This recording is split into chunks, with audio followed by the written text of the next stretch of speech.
4 மணி நான் ஈவினிங் 4 மணி இல்லை, மார்னிங் 4 மணிக்கு நான் உட்காந்து நான் உங்ககிட்ட பேசிகிட்டு இருக்கேன். லைக் நிறைய ups and downs. Hi guys, நான் தான் அவங்க ஜே விலாக் ஃபுட்டி. இப்போ மணி பார்த்தீங்கன்னா 4 மணி ஆயிடுச்சுங்க. லைக் 4 மணி நான் ஈவினிங் 4 மணி இல்லை, மார்னிங் 4 மணிக்கு நான் உட்காந்து நான் உங்ககிட்ட பேசிகிட்டு இருக்கேன். அதுக்கு என்ன காரணம்னே தெரில, சடனாக ஒரு முழிப்பு தட்டிருச்சு. அப்படியே சரி பேசிடுவோம் அப்படின்னுக்காக தான் வந்தேன். என்னன்னே தெரிலங்க, கடுப்பாக இருந்துச்சு. லைக் சடனாக முழிப்பு அப்படி தட்டுச்சு. ஸோ என்ன பண்ணுறதுன்னு தெரியாமல் முழிச்சிட்டு இப்படியே உட்காந்துருந்தேன். அதுக்கப்புறம் தண்ணி குடிச்சிட்டு அப்படியே வந்து கேமரா முன்னாடி உங்ககிட்ட பேசிகிட்டு இருக்குங்க. நம்ம வந்து கெஃபே ரன் பண்ணிகிட்ருக்கோம். அது எங்கேன்னு பார்த்தீங்கன்னா நம்ம சிவானந்த காலனியில் ரன் பண்ணிகிட்ருக்கோம், ஓஜி ஸ்மூத்தி பவுல்னு.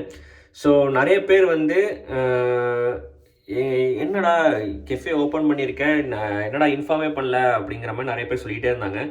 ஸோ அதுக்கு ரீசன் இருக்குது. ஏன்னா நாங்கள் வந்து ஒரு லைக் நிறைய அப்ஸ் அண்ட் டவுன்ஸ் இருந்துச்சுங்க. அது லைக் நாங்கள் கெஃபே ஸ்டார்ட் பண்ணுறதுலேருந்து இப்போ வரைக்கும் மோர் ஸ்ட்ரகிள்ஸ், லைக் நிறையா ஸ்ட்ரகிள்ஸ் இருக்குது.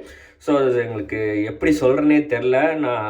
அதனால் நிறைய பேர்த்த நாங்கள் இன்வைட்டே பண்ணலை. லைக் கெஃபே ஓப்பன் பண்ணதுக்கு நாங்கள் இன்வைட்டும் பண்ண முடியாமல் நிறையா ஒரு சங்கடங்கள். லைக் இன்வைட் பண்ணாதனாலே இன்னொரு சங்கடங்கள் ஆச்சு.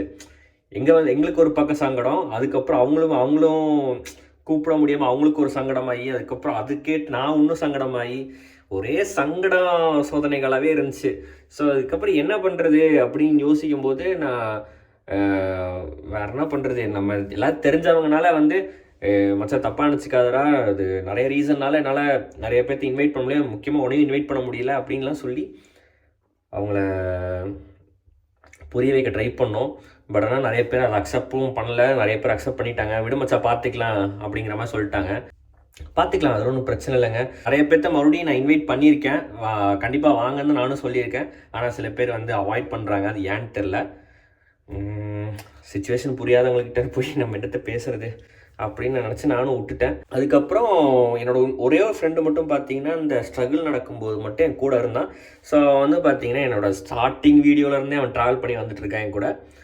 ஸோ அவன் வந்து பார்த்தீங்கன்னா அன்றைக்கி எனக்கு இன்டீரியர் வேலை தான், சொல்கிறதுக்கு ஒன்றும் இல்லை, இன்டீரியர் வேலை தாங்க மெயினாக. இன்டீரியர் பண்ணுறதுல வந்து எனக்கு நான் சொன்னது ஒன்று நடந்து ஒன்றா மாறி போச்சு. ஸோ அப்படி கடுப்பாகி நிறைய விஷயங்கள்ங்க, அது சொல்கிறதுக்கு வார்த்தையே இல்லை. ஸோ அன்றைக்கி ஒரு ஓப்பனிங் வந்து பார்த்தீங்கன்னா நாளைக்குன்னா வச்சுக்கோங்களேன், நாளைக்கு வந்து ஓப்பனிங்கு. அதுக்கு ஓப்பனிங் அன்றைக்கி வந்து பார்த்தீங்கன்னா என் ஃப்ரெண்டு வந்து நைட்டு வந்து என் கூட இருந்தான், லைக் துணைக்கு என் கூட இருந்தான். இருக்கும்போது வந்து பார்த்தீங்கன்னா அப்போது வேலை நடந்துகிட்ருக்கு, எலக்ட்ரிக் வேலை நடந்துகிட்ருக்கு, இன்டீரியர் எதுவுமே முடியாமல் எதுவுமே பண்ணலைங்க.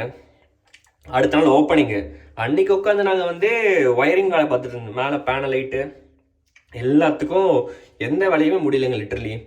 நானும் அதுக்கப்புறம் முடியுமா நைட்டுக்குள்ளே முடிச்சிருவீங்களாண்ணா அப்படி இப்படின்னு கேட்குறேன். தம்பி இது ஒன்றும் ஒர்க் ஆக மாட்டேங்குது அப்படின்றாங்க. அதுக்கு வாங்கிட்டுலாம் என்னமோ நிறைய திங்ஸ் வாங்கிட்டு வரணும் அப்படி இப்படின்னு சொன்னாங்க. ஸோ எல்லாத்தையும் நான் இன்வைட் பண்ணி வச்சுட்டேனே அப்படிங்கிற மாதிரி நான் யோசித்தேன். இன்வைட் பண்ணதுக்கப்புறம் என்னாச்சு, ஐயோ சங்கடமாயிருமே, மறுபடியும் எல்லாத்துக்கும் மெசேஜ் போடலாம், லைக் ஓப்பனிங் நாங்கள் தள்ளி வச்சுருக்கோம் சொல்லி அப்படின்னு நாங்கள் தள்ளி போட்டதில் வந்து எல்லாத்துக்கும் ஒரு மெசேஜ் தள்ளியாச்சு. தள்ளினதுக்கப்புறம் நாங்களும் அப்படியே மறந்துட்டோம். அந்த வெக்ஸில் யாருக்குமே வந்து மறுபடியும் இன்வைட் பண்ணவே இல்லை. உண்மையாக சொல்லணுன்னா நாங்கள் வந்து அது ஒரு பெரிய கிராண்டாகவும் நாங்கள் எதுவுமே பண்ணலைங்க. லைக் நார்மலாக அப்படியே வந்து நாங்கள் ஓப்பன் பண்ணிட்டோம். ஏன்னா எங்களுக்கு அந்த இன்ட்ரெஸ்டே போயிடுச்சு. லைக் ஓப்பனிங், கிராண்ட் ஓப்பனிங்லாம் நாங்கள் பிளான் பண்ணி வச்சுருந்தோம், லைக் ஒரு ஐடியாவில் இருந்துச்சு. பட் ஆனால் ஒன்றுமே பண்ண முடியலை. ஸோ எங்கள் ஃபேமிலி அதுக்கப்புறம் ஸ்ரீ அவங்க ஃபேமிலியும் 2 ஃபேமிலியும் மட்டும் அப்படியே கூப்பிட்டு லைக் நார்மலாக வந்து சாமி கும்பிட்டு அப்படியே ஓப்பன் பண்ணது தான். ஒன்றும் பண்ண முடியலைங்க. இன்னும் நிறைய பேர் நீங்கள் இன்னும் வராமல் இருக்கீங்க, வந்து பாருங்கள், நம்ம கெஃபே விசிட் பண்ணி பாருங்கள். ஏன்னா ஸ்மூத்தி பவுலுங்கிறது வந்து நிறைய பேருக்கு அது என்னென்னே தெரியல. ஸோ எக்ஸ்பீரியன்ஸ் பண்ணி பார்க்கணும். நம்ம சிவானந்த காலனியில் இருக்க OG smoothie bowl cafe visit பண்ணி பாருங்கள், உங்களுக்கு கண்டிப்பாக பிடிக்கும். ஏன்னா நாங்கள் அந்தளவுக்கு க்யூரேட் பண்ணி உங்களுக்காக குட்டாக சர்வ் பண்ணுறோம். ஸோ ட்ரை பண்ணி பார்த்தீங்கன்னா உங்களுக்கே அது நல்லாவே தெரியுங்க. அவ்வளோதாங்க, வேற ஒன்றும் இல்லை. ஸோ நம்ம சேனல் இப்போ தான் பார்க்குறீங்கன்னா மறக்காமல் சப்ஸ்கிரைப் பண்ணி வச்சுக்கோங்க. நான் இந்த மாதிரி நிறையா வீடியோஸ் வந்து நாங்கள் நிறையா அப்லோட் பண்ண போகிறேன். ஸோ அதுவும் உங்களுக்காக எக்ஸ்க்ளூசிவாக உங்களுக்காக நான் கண்டிப்பாக கண்டென்ட்ஸ் கொடுத்துட்டே இருப்பேன். மறக்காமல் சப்ஸ்கிரைப் அண்ட் ஃபாலோ பண்ணி வச்சுக்கோங்க. பாய்.